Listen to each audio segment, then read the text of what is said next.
परमपूजनीय शुकदास महाराजांनी विवेकानंद आश्रमाची स्थापना केली, ही केवळ मानव सेवा करण्याच्या उद्देशानेच। स्वामी विवेकानंद म्हणाले होते की मैं उस प्रभु का सेवक हूँ जिसे अज्ञानी लोग मनुष्य कहते हैं। माणसातील ईश्वराचा मी पूजक आहे, तोच माझा देव आहे। माणसाचं दुःख दूर करण्यासाठी, त्याचं अज्ञान दूर करण्यासाठी, त्याला रोगमुक्त करण्यासाठी, व्याधीमुक्त करण्यासाठी महाराजांनी संपूर्ण जीवन खर्ची घातलं। या ठिकाणी श्री रामनवमीला त्यांच्या मूर्तीची प्राणप्रतिष्ठा होते। या प्राणप्रतिष्ठेचं आणखी एक वैशिष्ट्य म्हणजे 21 भिन्न जातींच्या जोडप्यांच्या हस्ते ही प्राणप्रतिष्ठा होते। आम्ही धर्मभेद, जातभेद, विचारभेद मानत नाही। सगळ्या मानव समाजाकडे एकाच दृष्टिकोनातून पाहतो, तो म्हणजे त्या माणसामध्ये ईश्वर आहे आणि त्या ईश्वराचे आम्ही पूजक आहोत। महाराजांनी आपलं संपूर्ण जीवन मानव सेवेसाठी खर्च केलं। आज विवेकानंद आश्रम या संस्थेमध्ये 6000 विद्यार्थी शिक्षण घेतात, 1000 मुली राहतात, वृद्धाश्रमात लोक राहतात, अपंग विद्यार्थी आहेत, कर्णबधिर विद्यार्थी आहेत। जो येईल त्याला त्याच्यासाठी अन्नछत्र आहे, आरोग्य सेवा आहे, शेतकऱ्यांसाठी माती पाणी परीक्षण असेल, प्रत्येक घटकासाठी सेवेचं दालन या ठिकाणी महाराजांनी उपलब्ध करून दिलेलं आहे। त्या महाराजांच्या समाधी स्मारक मंदिरात त्यांच्या मूर्तीची प्राणप्रतिष्ठा होते।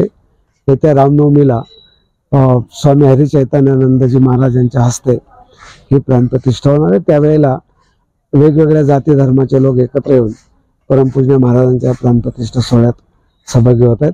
त्यानिमित्तानं या ठिकाणी हरिभक्त परायण रामराव महाराज ढोक यांच्या रामकथेचं सुद्धा आयोजन केलं आहे। अत्यंत भक्तिभावाने आणि उल्हासात, अतिशय उत्साहात भाविक या सगळ्या कार्यक्रमात सहभागी होत आहेत।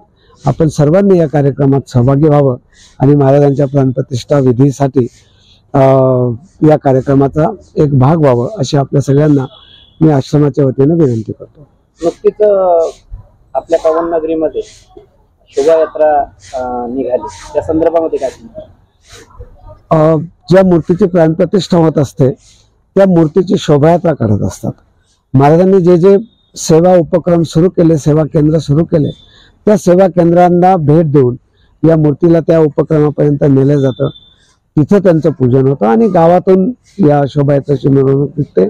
गावकरी अतिशय भक्तिभावाने आणि श्रद्धेनं या मूर्तीचे पूजन करतायत, त्याला वंदन करतायत। ती मूर्ती या ठिकाणी येऊन त्याच्यावर 6 दिवस विविध विधी आणि संस्कार होतील। त्याला जलाधिवास दिला जातो, मिष्टान्नवास दिला जातो। 6 दिवस ते विधी होऊन मग रामनवमीला त्या मूर्तीला मंदिरामध्ये स्थानापन्न केलं जाईल। आश्रमाच्या वतीनं गोशाळा आणि आध्यात्मिक पर्यटन केंद्र सुद्धा खूप जनतेपर्यंत पोहोचते आणि जनता या ठिकाणी आध्यात्मिक पर्यटन केंद्राचा लाभ घेण्यासाठी येते आणि गोशाळेला सुद्धा भेट देतात। त्या संदर्भामध्ये काय सांगा? हल्ली पर्यटकांची संख्या वाढते। विवेकानंद आश्रम एक धार्मिक पर्यटन केंद्र सुद्धा आहे। इथं गोशाळा आहे, गायींची सेवा केली जाते। ज्या शेतकऱ्यांकडे चारा नाही, पाणी नाही, असे शेतकरी आपल्या गायी इथं आणून सोडतात, त्यांचं संगोपन आश्रमाद्वारे केलं जातं। विवेकानंद स्मारक नावाचं एक खूप सुंदर असं नयनरम्य स्मारक आहे। विवेकानंदांच्या विचाराचा प्रचार आणि प्रसार व्हावा यासाठी या स्मारकाची निर्मिती केली आहे। ते सुद्धा पर्यटकांच्या पसंतीला अतिशय उतरलेलं असं स्मारक आहे। त्यानंतर एक छान गार्डन आहे, त्या ठिकाणी आलं की माणसाची चित्तशुद्धी होते, मनाला मन निर्मळ होतं आणि एकाग्र होतं। असं या पर्यटनासाठी पर्यटक आणि भाविक सुद्धा या ठिकाणी गर्दी करतात। आश्रमाच्या वतीनं आरोग्य सेवा ही जपली जाते, त्या संदर्भामध्ये काय सांगता येईल? महाराजांचं मुख्य काम आरोग्य सेवेचंच होतं। 1.25 कोटीहून अधिक रुग्णांना व्याधीमुक्त करणारा हा संत, त्यांच्या पश्चातही हे आरोग्य सेवा केंद्राचं काम सुरू आहे। आश्रमाचा आरोग्य विभाग अविरत सुरू आहे। डॉक्टर त्या ठिकाणी उपलब्ध असतात, आपले ॲम्ब्युलन्स आहेत, औषधी वितरण व्यवस्था आहे, त्या माध्यमातून रुग्णसेवेचं कार्यही सुरू आहे।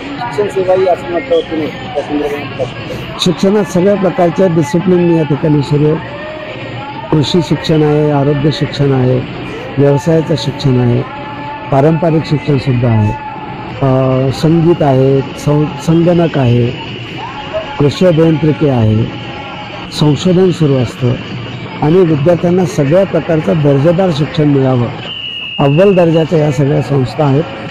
त्यातून चांगले विद्यार्थी निर्माण होत आहेत। आणि त्याचा विवेकानंद आश्रमाला सारखा अभिमान सुद्धा आहे. विविध क्षेत्रातील मान्यवर आध्यात्मिक स्थळी आपल्या आश्रमाला भेटी देतात, त्या संदर्भामध्ये काय सांगतो? शैक्षणिक क्षेत्रातले, संशोधन क्षेत्रातले, प्रयोगशील संशोधक, धर्मक्षेत्रातले महंत असतील, त्यातले विद्वान असतील, त्यांचं हरिकीर्तनं, त्यांची व्याख्यानं, त्यांचे प्रवचनं याचा सुद्धा लाभ आश्रमाच्या माध्यमातून परिसरातील लोकांना होतो आणि त्या दृष्टीने आध्यात्मिक आणि भौतिक दोन्ही विकास साधण्याचं काम संस्थेद्वारे केलं जातं.